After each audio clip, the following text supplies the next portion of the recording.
What's going on, boxing fans? Julian Williams here with the Distance. Got a prediction video for you guys. This one's going to be for the upcoming bout between Alfonso Gomez and Saul Alvarez for the WBC Light Middleweight Championship. Puts together the challenger and former title contender for the WBA Welterweight Championship, Alfonso Gomez, and former cast member of the Contender, against the light middleweight champion, Saul Alvarez. So, bout takes place on September 17th on the Star Power undercard. Mayweather Ortiz, of course.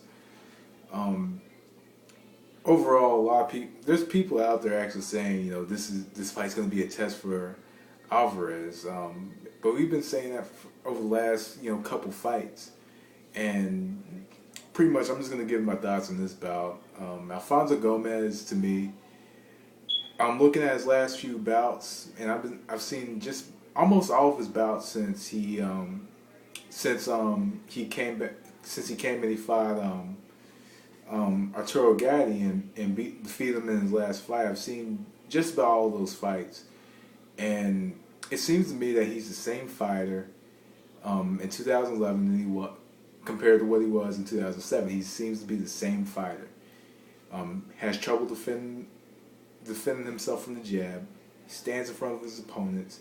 Has his legs far apart, which gives him trouble with his balance. Will have trouble against a fighter that will move laterally and stick the jab out there, and he cuts. So pretty much in this bout, Alvarez has pretty much those advantages working towards him. In this bout, Saul Alvarez's jab is going to be a key weapon.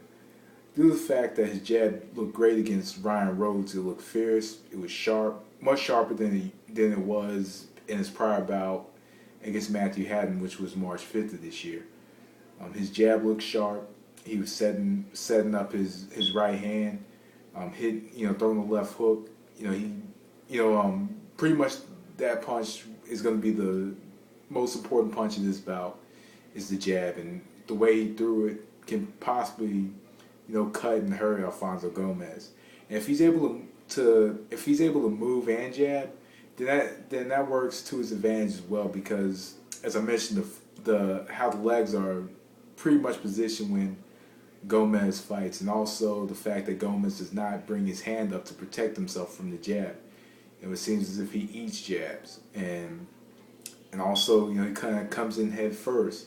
So look for the left hook to kind of negate him a little bit. Get him offset. Just use the left hook because he does. Catch him like lunging in, and maybe hit him with the straight right hand lunging in, and have Gomez coming forward. But pretty much that's really all I could say about Saul Alvarez. He has the offensive advantages in this fight.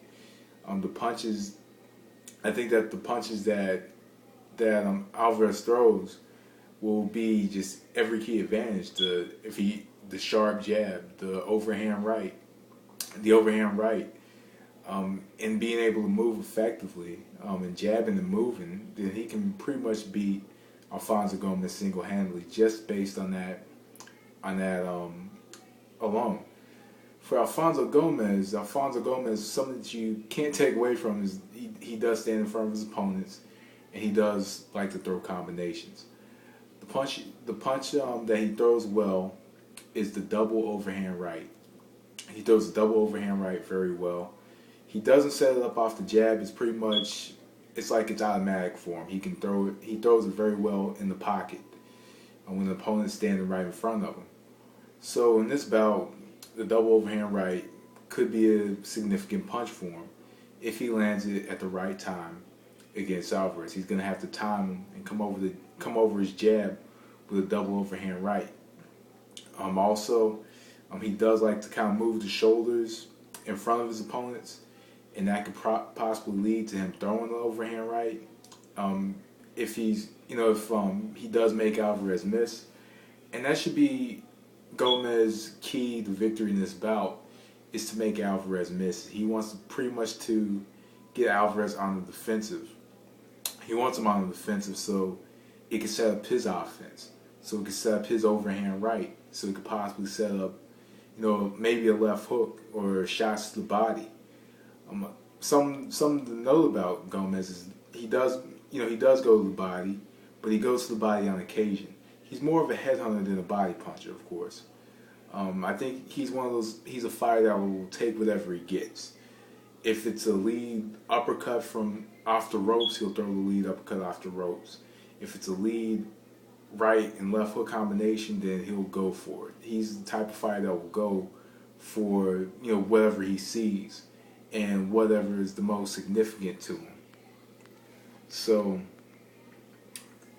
pretty much, who I think is going to win this bout, being that you do have pretty much two fighters that do like to come forward. You have both of them that can move laterally, but Alvarez moves laterally much better than Gomez, and he can fight. I think he could probably beat him to the punch laterally, and with like I said, the fierce jab that he was throwing against Rhodes, he can hurt Gomez. And the fact that Gomez does cut, he does cut in his fights. I think that Saul Alvarez will win this fight. I think Alvarez will win this fight more than likely a TKO on cuts in probably about 9 rounds. That would be my guess on it. But I think he does have every advantage in this fight. Goes to the body on occasion and ends some of his, not ends his exchanges to the body, but he'll go to the body when he sees that punch, and when he's getting an offensive rhythm, he will go to the body as well, and it could possibly slow down Gomez. But as I mentioned, Gomez seems to be the same fighter that he was against Miguel Cotto, that just got completely dominated. And I have no doubt in my mind that Saul Alvarez will dominate Alfonso Gomez, just based on the fact that, and don't get me wrong, he is no Miguel Cotto, but just based on the fact that hey, Gomez has those disadvantages coming into this fight. So anyway, guys, that was The Distance. Thanks for watching. Peace.